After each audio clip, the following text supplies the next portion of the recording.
Welcome back to Shadow Band with Safe Slut. I'm Trisha, aka Safe Slut, and today we're talking about herpes disclosure. So, how to be a safe slut with herpes.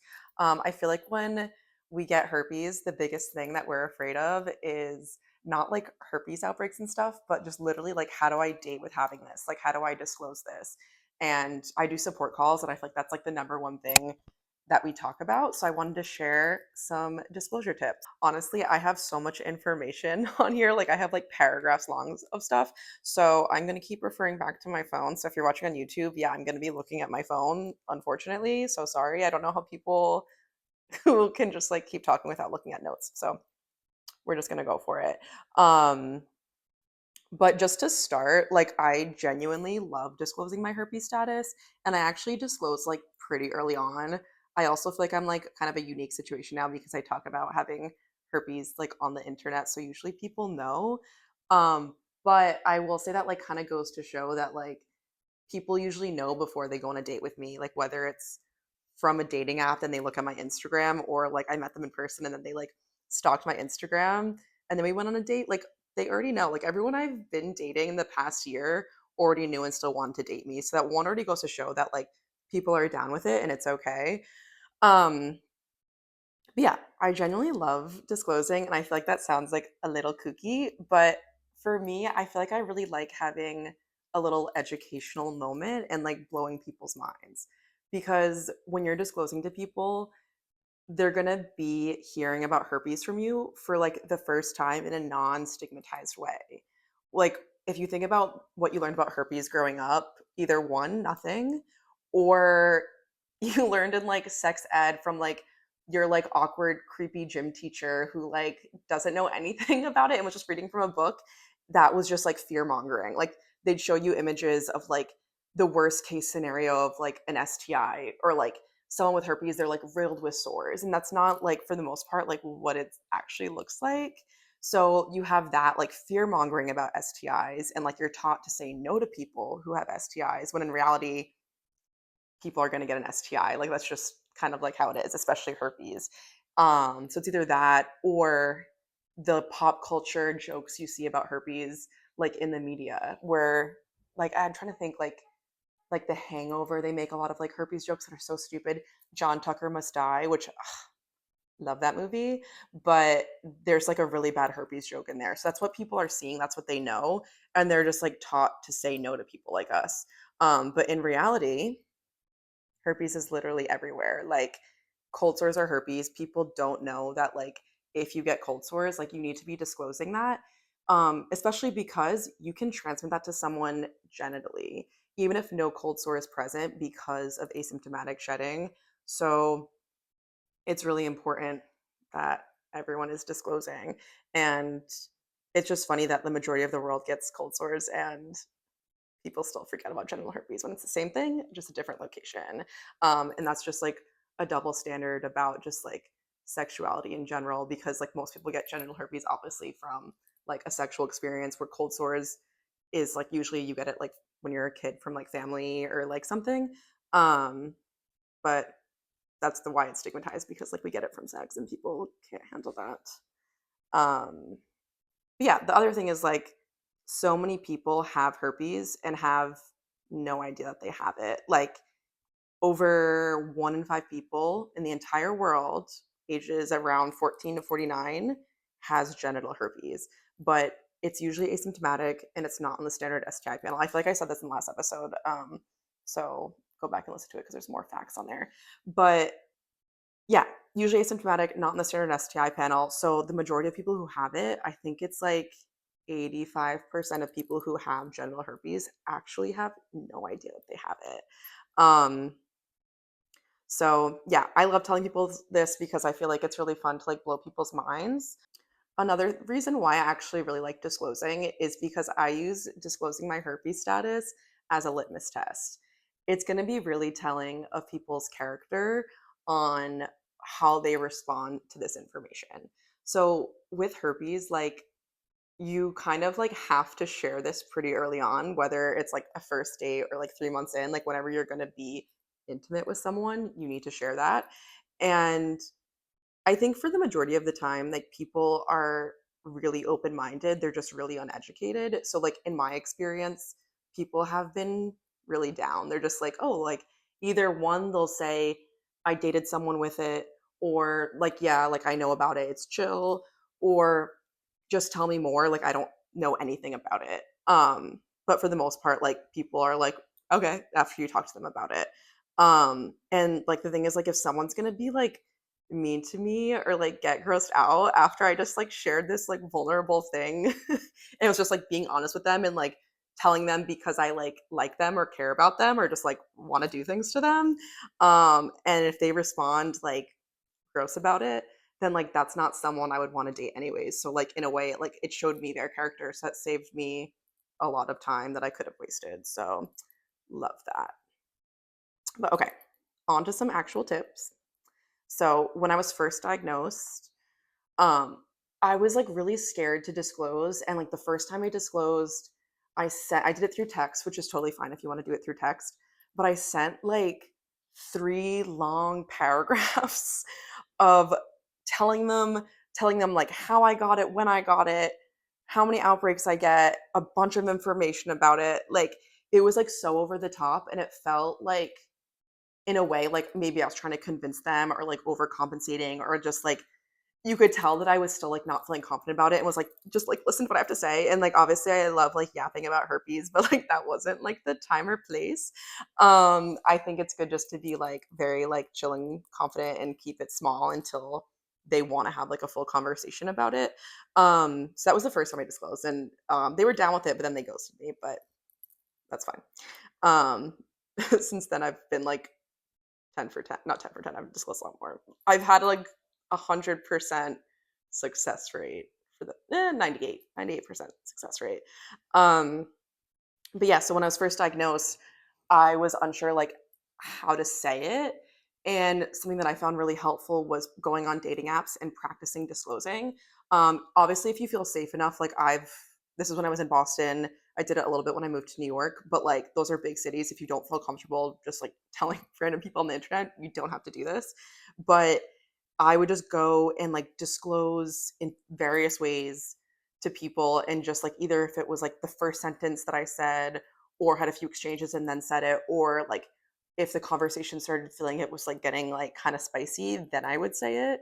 Um and I said it in like different ways. I would say like genital herpes, or I would say like cold sores in a different location and then clarified a little bit more after, or just like herpes, HSV2, like various ways. And majority of the time people were just like, it's so hot that you were so honest and upfront. So people like direct, people like honest because it makes them feel safer. And that's all like we can ask for, you know?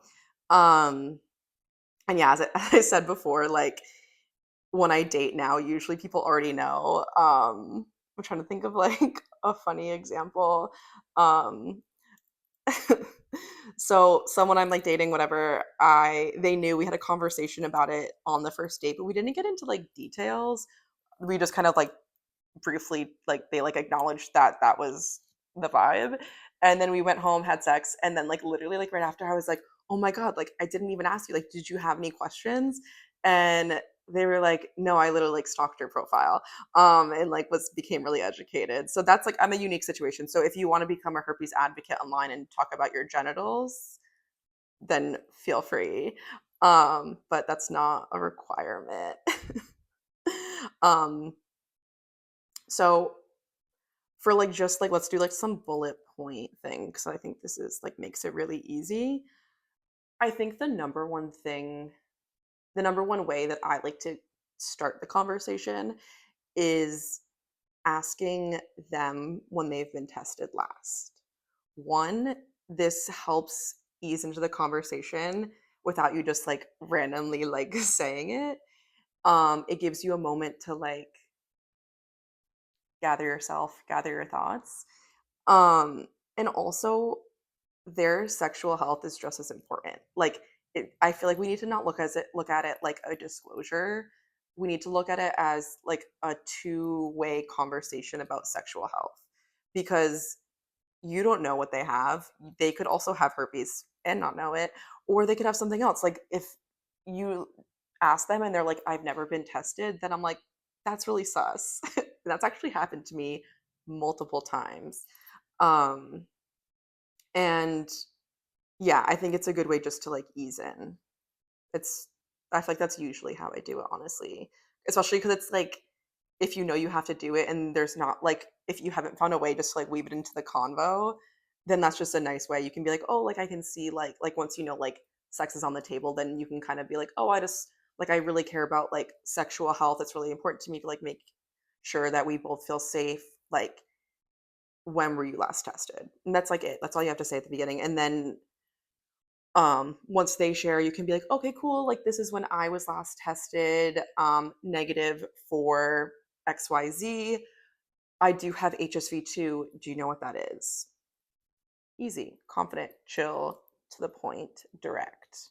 Love that. um Another thing that I'll also say is like I'll talk about cold sores. You could be like, "Oh, have you ever had a cold sore?" That's another way to like ease into it if you want to do it that way. Um, and usually they'll be like, "Yeah," and I'm like, "Okay, cool. I have the same thing, just a different location." And then they're like, "Wait, what?" And then you can kind of go into like the educational thing there, because then it also puts it into perspective that like herpes is it's the same virus, just a different location. Um, and then if they are into it, you can like really go in on the education of like how cold sores can be transmitted genitally and like vice versa and all of that stuff. Another important tip: don't apologize. You did nothing wrong. Don't say like, "Oh my god, I have this really bad thing to tell you," or like, "Oh my god, you're gonna hate me." Like, don't do that. Someone disclosed to me before I had herpes, through text, which again, I think it's fine to do it through text. But they were like, I think I asked them, I was like, "Oh, do you have any like?" It was just like a hookup thing, and I was like, "Do you have like any STIs?" And they were like, "No, like I do have herpes," with like the scary emoji face, and like they didn't give me like any information. I knew nothing about herpes. And so I actually ended up rejecting them because I was like, wait, what? And because they were just like, oh, but we can use condoms though, but then gave like no other information. So it didn't make me feel safe. If they were like, hey, it's actually really common, most people have it and don't know, and like this is the vibe, I'd be like, oh, okay, I just didn't know that. Um, so yeah, don't make it seem like it's like a bad thing because it's not. It's just like a thing, you know? But it's also okay if you cry, you like stutter a little bit, or like you get a little choked up. Like, that's totally fine. Confidence is obviously key, but you can still be like confident about it and still be like, this is still like an emotional, kind of traumatic thing. So, like, also fair. And I also feel like you can kind of say anything because if it's like the right person, I think they're not gonna care. I do think, like, how you say it and what you say is important, but, like, in giving, like, proper information, but, like, if they're, like, open-minded, like, they're I think it's gonna be fine. Like, again, I will use myself as an example, like, the person disclosed to me in, like, not a great way. So, be confident, but give good information, be chill, don't make it seem like it's a bad thing because it's not. Um I think it's really good before again, if you are newly diagnosed or you've had it for a while and you don't know when to start dating again, there's no right or wrong time. Like if you just got diagnosed and you want to immediately date, like I did a support call today and the girl got diagnosed yesterday and she's like, "Well, I'm already talking to this person and like blah blah blah." And I'm like, "Hell yeah, bitch." Um go for it. So there's no right or wrong way. Like if you want to take your time and like work on yourself first, great. If you want to get right back out there, go for it. Um, I think the key is like being really educated about it first, and because then you can feel more confident. In the last episode, I talked a little bit about like how to work through some stigma. So like the more educated you are, the more support you have, whether that's online or in person, that will help you with dating. Like, because you're just gonna feel better about it. So yeah, becoming really educated. Obviously, like if you're listening to this podcast, like you're already you're already well on your way. So there you go. Um As I said before, the first time I disclosed, I overwhelmed the person with information.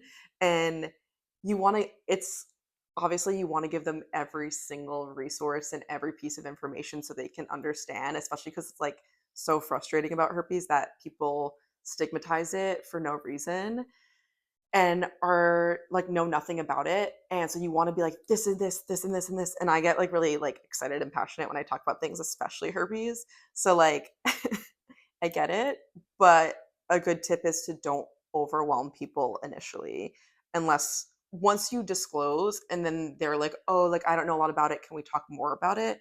Then you can go in with your facts and you can go like that's when you can like send the paragraphs or like go on like a whole spiel about it. Great. I just feel like when you give them too much information right at the beginning, it can feel overwhelming and like you're trying to convince them. And that's kind of icky. We don't want to try to convince. Everyone is should be able to make decisions about their own health. So we're just here to disclose, give like some informed consent, have a little conversation about it, and then, see where it goes.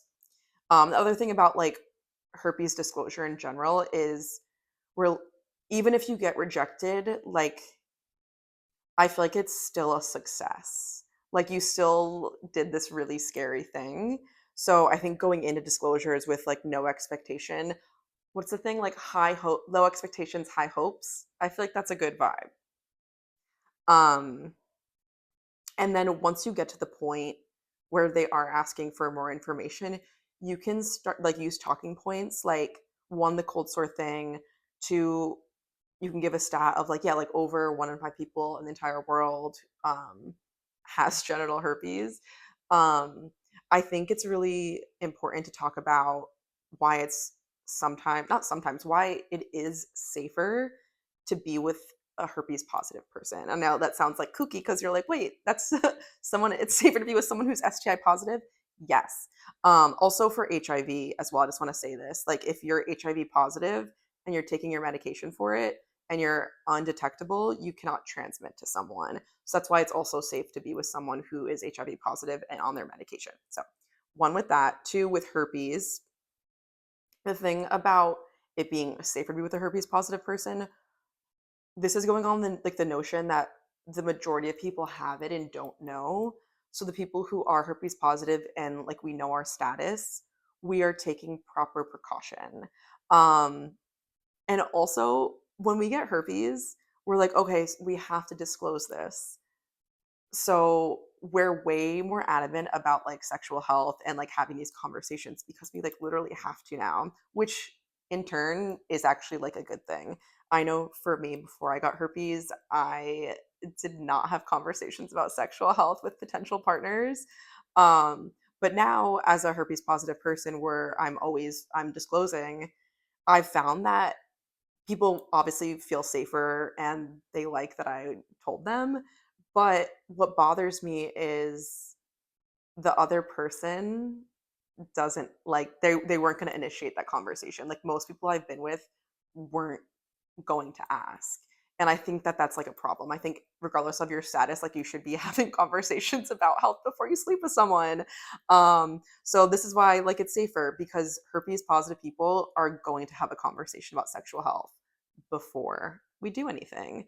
Um, Another thing is like now that we know we have it, we're taking note of what's going on in our body and also like taking better care of ourselves so we don't get an outbreak. Um, so just like noticing if we're having any like prodrome symptoms or if we're having an actual outbreak, like we're gonna abstain during those times. Whereas people who have it and don't know could be shedding or having symptoms and not even realize it, and that's how it's transmitting. What are prodrome symptoms? So, prodrome is when you aren't having an outbreak, but you are feeling the onset of symptoms of an outbreak.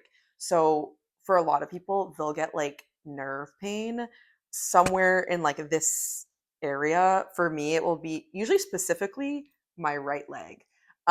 It doesn't feel like a Charlie horse, but it's like similar to that. It's like nerve pain. It's like tingly, tingly, crampy a little bit and like even like I use like one of those like roller things because I'm an athlete and it like doesn't fix it. So that's like when I know that that's the difference. And Um, it also can be like your lymph nodes are swollen. Sometimes you'll get like this weird like fatigue. You just feel a little bit off. The longer you have herpes, you'll kind of recognize that it's prodrome as opposed to something else. Um, so that's prodrome. And with prodrome, you can either not get an outbreak or the outbreak will happen after. So once you notice the prodrome is happening, you're going to want to do all of your self-care, like take your Safe Slut lemon balm tincture, use your Safe Slut goddess oil, and then just relax. Um, and then so another thing is we know our status. Most people don't know their STI status, but herpes positive people do because when we get diagnosed, we get a little bit traumatized. And then not only that, but then we become way more educated and see how important it is and just become more adamant about our sexual health. So we know our status. We're using, we're taking the proper precaution, whether that's taking Valtrex, the medication for herpes, using protection, just communicating in general. So we're going above and beyond and most people are not, so we're safer and we are not a risk. We are informed sexy decisions. um Okay, and so now here are some tips on when to disclose. I personally don't think there's any right or wrong time as long as you're doing it before any type of intimacy with the area where you get contagious. So, like, let's say you have genital herpes, but you, on a first date, you didn't disclose, you gave the person you went on a date with head. Fine, you don't have to disclose because you don't have it orally. You made out with them, fine, you don't have it orally. You fingered them, great, you don't have it on your fingers. So it can't transmit unless your genitals were touching their genitals or their mouth. Genital to mouth rarely transmits. Obviously, still disclose, but just so you know, like it's very rare for it to transmit genital to oral, unlike oral to genital, where it's actually like way more possible. So there's that. You're not lying to someone if you don't tell them immediately. There's this notion that like if you don't tell people right off the bat, like you're lying, you're leading them on. No, you're not. You don't have to tell people your medical information until it's actually going to pertain to them. Obviously for me, like I'm a safe set, like I'm having sex on a first date if we're vibing, like that's just how it is. So I usually disclose right off the bat, but you don't have to do that. You can literally do it when you feel like you can trust them. And I know again this is true, like I live in a big city and I'm also like really open about it, so I don't care. But I know a lot of people are cautious of like telling people because if they live in a small town, they don't want if you don't trust them yet, they could go and tell everyone, and like obviously no one wants that. So wait till you trust them, you feel comfortable with them, and that you can share this information with them. You can do it in person, you can do it through text, carrier pigeon. That would be romantic, honestly. I wish someone would disclose to me through carrier pigeon. There's no right or wrong way. I've done it all types of ways. Um, I personally think that in person is probably the best because I feel like once you like if you text it and then you see like the dot dot dot, like that's gonna give me too much anxiety. Like I can't do that. And I think you can misread things through text. I just like having like important conversations in person. I think we should have everyone, if you're having an important conversation, like don't text it. Like I literally hate that. Um, but yeah, no right or wrong way. Like if you want to do it through text, by all means. Like if you're too nervous to do it, like do it through text. It literally doesn't matter. I just like to like be able to just like have a conversation about it like immediately. Um so yeah. And another thing is avoid doing it in the heat of the moment. Avoid doing it in the heat of the moment and avoid doing it if a lot of substances are involved. You want people to make like a clear-headed consensual choice, and if they're under the influence or they're like really turned on, like they might just say yes and then regret it later, which again like again like I've done it in the heat of the moment because sometimes it just got to that point you're just like okay, well here we are, and it's been fine, like it hasn't been an issue, but I would do it when people are sober and you're not already naked. If you can, obviously if you just find yourself right then and there and you got to do it, you got to do it. But there's that. And then if people are asking for resources, obviously send them to all of my pages, send them here, send them to my Patreon, send them to Instagram, send them to TikTok. I wrote down send them to the CDC. Maybe we should circle back to that and hopefully that gets fixed. But right now, um, if you don't know, the stupid little orange man is taking down like all like actual like information about this, which is really unfortunate and stupid and ridiculous, especially if it pertains to any like queer related STI information, like that's gone.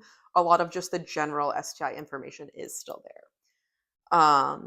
Other than that, you can have them talk to their doctor if they have any questions. But I would say best bet is actually just like listening to herpes advocates on the internet because yeah, a lot of information unfortunately is going to be not available online. Scary. So, whether it's a one night stand or someone that you want to seriously date, disclosure is key. I know it's scary and we would all love to not have to have a vulnerable conversation because that's scary. You want to give the person a choice about their sexual health. We're obviously all pro choice here. So, let's disclose, give people the ability to make decisions. And like I promise you, people are so open minded and down, I'm telling you.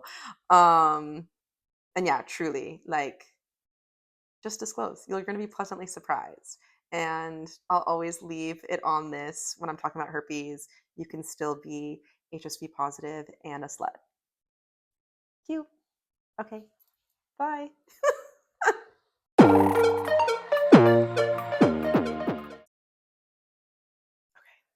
The tequila's hitting. That's good.